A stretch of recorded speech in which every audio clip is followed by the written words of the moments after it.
अस्सलाम वालेकुम की हाल चाल ने मेरे भैन भाइयों उम्मीद करना तुम ठीक हो। सवाल अलहमदुलिल्लाह मैं ठीक ठाक हाँ। तो अज का व्लॉग शुरू करने पहले मेरी एक छोटी जी रिक्वेस्ट है कि मेरी वीडियो लाइक किया करो और मेरे चैनल को सब्सक्राइब कर लो ताकि मेरे हर आने वाली वीडियो थोड़े तक बआसानी पहुँच सके। जिथे भी रहो खुश रहो आबाद रहो हसते वसते रहो साड़ियां दुआवां हमेशा थोड़े नाल ने।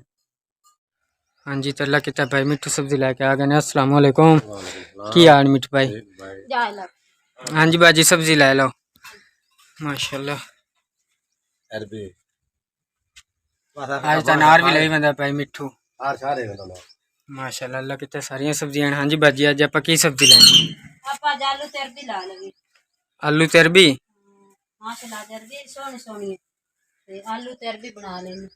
ठीक हो गए भाई मिठू सानू आलू तेरबी दे दे। हाँ जी तो अल्लाह कितना सब्जी लै लीए आलू अरबी तो मसाला ए वेखो। तो मिठू भाई का बन जाए नाल हुंदा मिठू भाई दे हेल्प करने वास्ते क्योंकि कितें कितें रक्षा भी फस जाता है ना तो नाल सब्जी सुब्जी तोल के दिंदा है। तो हुण सब्जी लैके चलने हैं घर। हाँ जी तो जूसर मशीन खराब है ये मैं लैके मिस्त्री को आ गया सही कराने वास्ते। तो मिस्त्री मतलब ठीक करके देसी मैनू तो हुण वेखने मिस्त्री की नुक्स कटदा है इहदे विचों।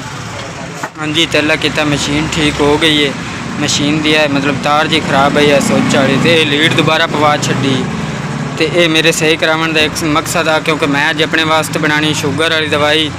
इस वजह तो मैं आख्या भी चलो मशीन ठीक करा ली जाए जो दवाई बनाने आसानी होसी जी। तो मशीन मैं लै आंदी बनवा के। तो हुण दवाई बनाने वास्ते अपन नूं 5 चीज़ां चाहिए। सब तो पहले अनारदाना मुड़ थूम मुड़ देसी करेले तो बाद अदरक अदरक तो बाद है पुदीना। इन 5 चीज़ों कर लेना हम वजन करके तो मुड़ इन्हों जूसर मशीन ग्राइंडर कर लो तो ठीक है नहीं तो ग्राइंडर इन्हों करके तो इन्हों की एक चटनी मां चटनी बना लैनी। तो उस चटनी डेली दमी नाल निहार मूँह तकरीबन पाइया दही दे विच 1 चमची होनी चाहिए। पाइया दही दे विच 1 चमची पा के तो इन्हूं रोज़ाना इस्तेमाल करना। तो इंशाअल्लाह लज़ीम इस दे नाल शुगर जिहड़ी है अपने लेवल ते आ जासी। अगर वधदी है तो वह भी ठीक हो जासी मतलब अपने लेवल ते ठीक हो जासी। तो हुण चलने चल के हम वजन करने हम वजन करने तो बाद इन्हूं ग्राइंडर करसा ग्राइंडर करने तो बाद ये अल्लाह करसी तो दवाई मुकम्मल हो जासी। हाँ जी तो मैं अदरक पा दी करेले उस बाद है पुदीना पुदीने के बाद है थूम तो रह गया अनारदाना।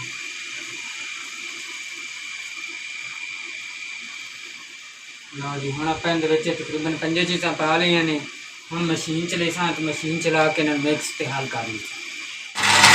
हाँ जी तो हुण मैं ग्राइंडर करता पिया हुणे थोड़ी देर तक ग्राइंडर हो जासी तो उस बाद इंशाअल्लाह अपनी दवाई तैयार हो जाए।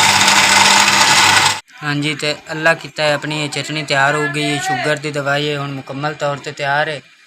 तो ये उस हकीम मैनू आख्या भी तेरे जोड़ों के दर्दां भी अच्छी है।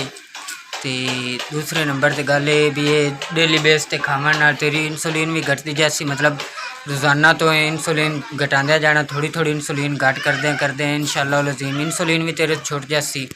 तो ये दवाई जोड़ों के दर्दां भी मुफीद है। तो उस तो इलावा मतलब ये तेनू ताकत भी देसी। तो अल्लाह किता अपनी दवाई मुकम्मल हो गई है। तो ये 1 चमची पाइया दही दे विच गत के खानी है तो इंशाअल्लाह लज़ीम ये फ़ायदा देसी। हाँ जी अम्मी जी कितने पहुँचे सालन उत्तर मसाला भुन्नी बैठी हाँ तो हुण पाऊँ आलू आलू थोड़े जे मैं 5 मिनट ठहर के तो अरबी पा लसा अरबी फ्राई करके रखी हुई है तो अरबी पा दसा ते आलू गाल के थल्ले ला लसा। ठीक है मैं आलू पाती पई हाँ थोड़ी देर तई हो जासी सालन आटा गुद्दी बैठी हाँ भरजाई तेरी आई कोई नहीं लेवर लो तो तंदूरी बाल के तो मैं रोटियां ला ली।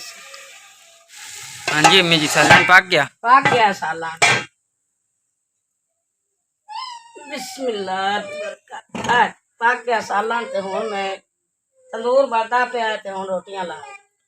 ठीक हो गया अम्मी जी। हाँ जी तो अलहमदुलिल्लाह अल्लाह किता तो अज भाई नूं काम मिल गया तो मैनू उहदे नाल जाना पै गया जिहड़ी वजह तो अज मैं व्लॉग नहीं बना सकिया। तो अज का जो भी व्लॉग जितना भी बनया है वो मैं थोड़े भैन भाई नाल शेयर किया है। इंशाअल्लाह लज़ीम अगर जिंदगी रही तो कल के व्लॉग मुलाकात होसी। खुदा हाफिज़।